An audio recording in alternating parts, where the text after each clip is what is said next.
Hello guys, welcome back to my new blog. हर हर महादेव दोस्तों, स्वागत है आप सबका हमारे एक नए ब्लॉग में। तो गाइस, जैसे कि बताना चाहता हूँ, सुबह से मैंने ब्लॉग बना नहीं पाया क्योंकि मैं गया था बुआ के यहाँ। तो इसलिए मैंने ब्लॉग नहीं बनाया। बड़े पापा को लेके गया था, बड़े पापा को नहीं, पापा को लेके गया था, इसलिए मेरा ब्लॉग आज बन नहीं पाया। तो इसलिए मैं इतनी रात को बना रहा हूँ। आज बताता हूँ, आज पूजा है, तीज की पूजा है, जिसको दीदी पूजा करने गई हैं। चलता हूँ, आप सबको दिखाता हूँ। दीदी पूजा करने गई हैं, वहाँ पलक हैं, रुद्र हैं। ये देखो पलक आ रही है।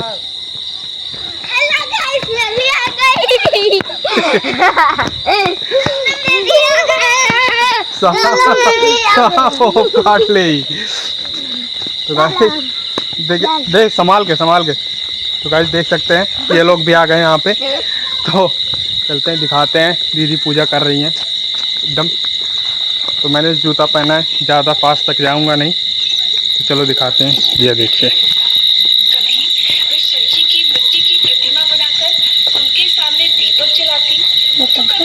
छोटे छोटे फूल चुनकर भोलेनाथ को अर्पित करती।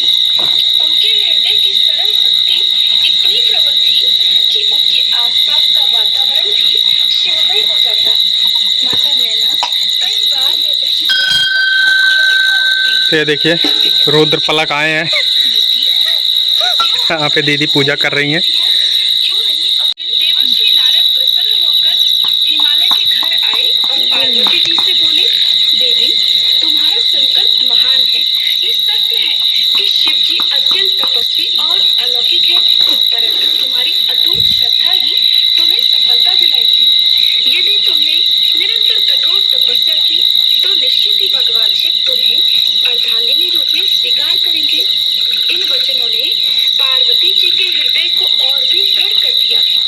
अब उन्होंने ठान लिया कि चाहे कितनी भी कठिनाई क्यों ना हो, तभी उनके पुत्र मोती गिरा बा, या देखा कुल मोती है जोन दिखा दो है। देखा जोन चमकत बने कुल मोती है, बीन ला पलक। किसी योग्य देवता से होना चाहिए।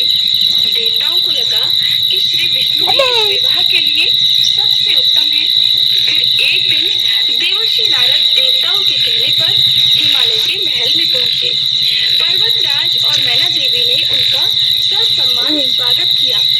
नारद जी बोले, हे पर्वतराज, आपकी पुत्री पार्वती अद्वितीय सौंदर्य और महान तपस्विनी है। उनका विवाह यदि भगवान विष्णु से हो जाए तो वह संसार के लिए अत्यंत मंगलकारी होगा।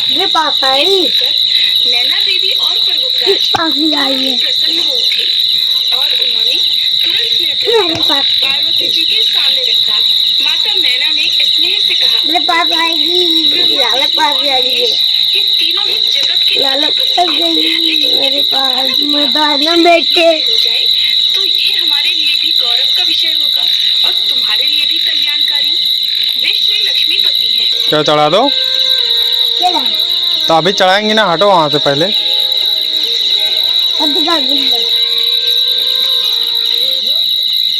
माता पिताश्री, मैंने हो दे, अम्मा बुला रहे थे। केवल और केवल अम्मा बुला रही हो, देखो बड़ी मम्मी, बड़ी मम्मा। वे किस रहते हैं? वे शमशान में ही निवास करते हैं। उनका जीवन किसी भी प्रकार गृहस्थ के योग्य नहीं है और तेरा कोमल हृदय ये हाँ? कैसे सह पाएगा? हाँ भैया, बयान लेके जा। क्षीर सागर में निवास करते हैं। धन संपदा और ऐश्वर्य के अधिपति हैं। देवी पार्वती स्वर्ग में माता पिता, मैं आपके शब्दों का सम्मान करती हूँ, किंतु मेरे लिए न तो ऐश्वर्य आवश्यक है, न ही वैभव, बल्कि मेरे लिए तो केवल मेरे शिव ही परम सत्य है। यदि आप मुझे श्री विष्णु से विवाह के लिए बाध्य करेंगे तो भी मैं उस बंधन को कभी स्वीकार नहीं करूंगी। मेरा जीवन तभी सफल है जब मैं देव की अर्धांगिनी बनूं। उनकी दृढ़ता देखकर नारद जी भी विस्मित हो गए।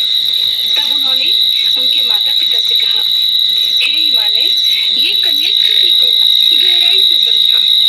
नारद मुनि पार्वती जी के पास आए और उन्होंने स्नेह पूर्वक कहा, हे हिमालय कन्या, तुम्हारा संकल्प अद्वितीय है। ये निश्चय कोई साधारण हृदय कर ही नहीं सकता। तुम वास्तव में आदि शक्ति हो। तुम्हारी तपस्या ही शिव जी को विवाहित जीवन की ओर प्रेरित करेगी। लेकिन ये मार्ग इतना सरल नहीं है। तुम्हें कठोर तपस्या करनी होगी। केवल दृढ़ संकल्प ही नहीं, बल्कि धैर्य और सहनशीलता की भी आवश्यकता होगी।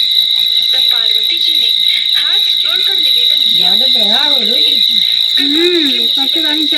कि मैं किस प्रकार की तपस्या, केवल पत्तों पर रहना, आगे चलकर जल भी त्याग देना और अंततः वायु सेवन पर भी स्थिर हो जाना, धूप, वर्षा, शीत, इन सब का सामना करना, अपने मन, वचन और कर्म से हर समय ओम नमः शिवाय का जप करना, यही तप तुम्हें सिद्धि दिलाएगा। उन्होंने आगे कहा, याद रखना, तुम्हारी परीक्षा अनेकों बार होगी। स्वयं शिव जी विभिन्न रूपों में तुम्हारा धैर्य परखेंगे। कभी तुम्हें मोहक वैभव दिखाकर, कभी भयावह रूप धरकर। तो पश्चात देवी पार्वती का संकल्प और भी दृढ़ हो गया। उन्होंने अपने माता पिता के सामने निवेदन किया, पिताश्री, माताश्री, अब मुझे वन में जाकर तप करना है। यही मेरे जीवन का। वन के पशु पक्षी भी विस्मित हो गए और उनकी उपस्थिति